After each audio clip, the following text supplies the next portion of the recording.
Dubai থেকে ফেরত এসছো। আমি তো ভাবছিলাম তুমি ওই দুবাইয়ের উব্বা জুব্বা পরে আমার সামনে আসবা।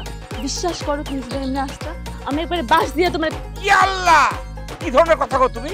আরে ভয় পাইও না, তুমি তো আমার কিউটেড ডেব্বা, স্মার্ট বাবু। আমার না খুব ভালো লাগছে, তুমি ওদের মতো করে আসেনি। আমার তো তোমারই দেখে এখন মনে হচ্ছে তুমি ইউরোপ থেকে আসছো। আমার বয়ফ্রেন্ড ইউরোপ থেকে ফেরত এসেছে। বয়ফ্রেন্ডও বুঝে গেছো না? আচ্ছা ভালো কথা, গ্রামে যে নায়িকা আসতেছে ঢাকা থেকে, এটা জানো তো? হ্যাঁ একটু শুনছি।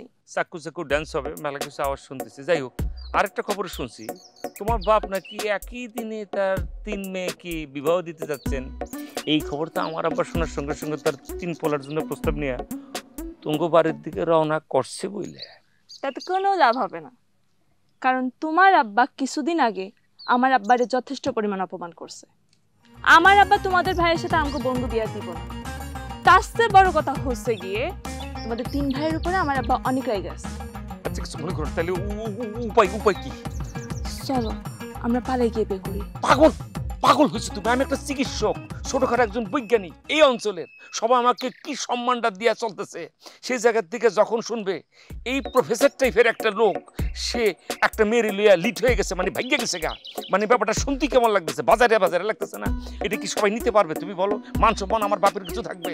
তাহলে একটা কাজ করো না, তুমি তো একজন চিকিৎসক, এমন একটা ওষুধ দাও যেটা খায়া আব্বা আমাদের বিয়ে দিতে রাজি হয়ে যাবো। এই ওষুধ আমার কাছে নাই রে সোনা। তবে একটা গাছের রস আছে, মানে শেকড়ের রস আর কি, এটা খেলে একটা জিমজিমানি ভাব চলে আসবে, ঘুমের মধ্যে চলে আসবে, ব্যাগ কিছুতে হা হা কইব, আব্বা আমার একটা বাড়ি লাগবে, হা আব্বা একটা গাড়ি লাগবে, হা আব্বা আমার রবেন্দ্র লাগবে, হা হা। হ্যাঁ, তোমার এই হয় আমার কোনো দরকার নেই, তোমার ওষুধ তুমিই খাও। গেলাম আমি।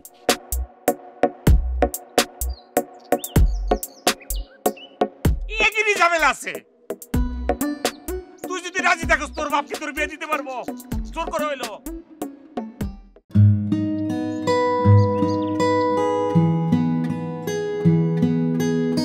চেয়ারম্যান, ও চেয়ারম্যান, চেয়ারম্যান।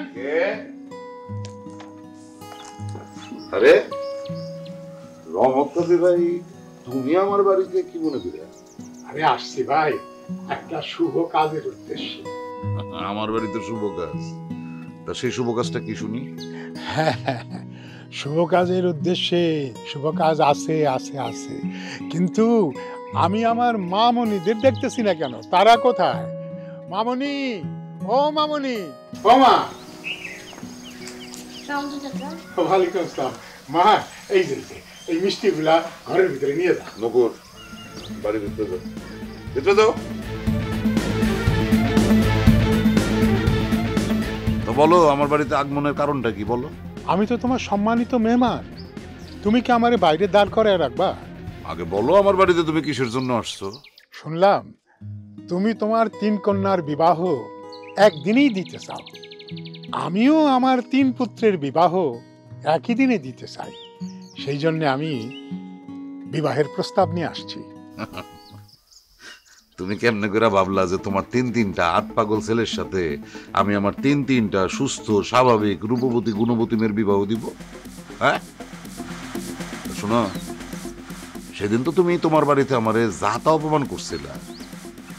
আমি তোমার মতন না, কাজে নিজের মান সম্মান বজায় রেখা নিজে তাড়াতাড়ি এখান থেকে ভাগো।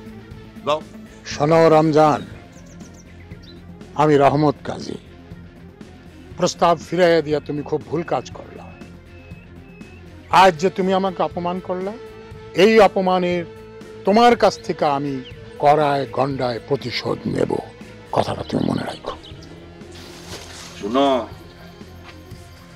আজকের ঘটনাটা মাথার থেকে জাইরা ফালাইয়া দিও, বুঝলা যেও, কথাটা যেন মনে থাকে।